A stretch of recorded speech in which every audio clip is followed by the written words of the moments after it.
Il Napoli punta in alto sul mercato.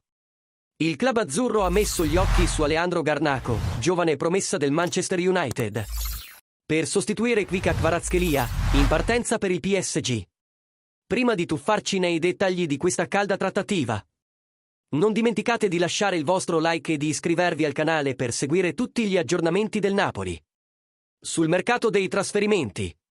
Secondo l'edizione odierna del Corriere dello Sport, il Napoli sarebbe già in trattativa avanzata con gli agenti di Aleandro Garnacho, ventenne stella del Manchester United e della nazionale argentina.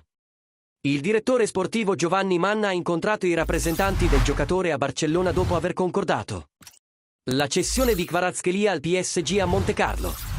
Garnacho è visto come il giocatore ideale per riempire il vuoto lasciato dal georgiano, portando un talento esplosivo e un appeal globale alla squadra partenopea. Le cifre di questo possibile trasferimento sono impressionanti. Il Manchester United aveva inizialmente chiesto circa 71 milioni di euro, ma si ipotizza che il Napoli sia disposto a offrire qualcosa intorno ai 50 milioni di euro, con la possibilità di bonus. Questa cifra, seppur elevata, riflette l'importanza che Garnacho potrebbe avere per la squadra di Antonio Conte. Inoltre, si sta discutendo anche dei parametri salariali. Garnacho potrebbe percepire circa 4 milioni di euro a stagione, compresi i bonus. Una cifra significativa per il club, ma in linea con l'ambizione di avere un giocatore di così alto profilo.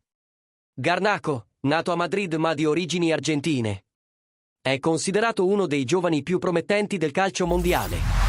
Adorato a Manchester, dove ha già ricevuto l'affetto dei tifosi con cori che un tempo onoravano Cristiano Ronaldo. L'ala sinistra combina abilità tecnica, esplosività e decisione. Anche se l'affare dipende ancora da aggiustamenti finanziari e dall'approvazione del Manchester United, c'è ottimismo nelle trattative.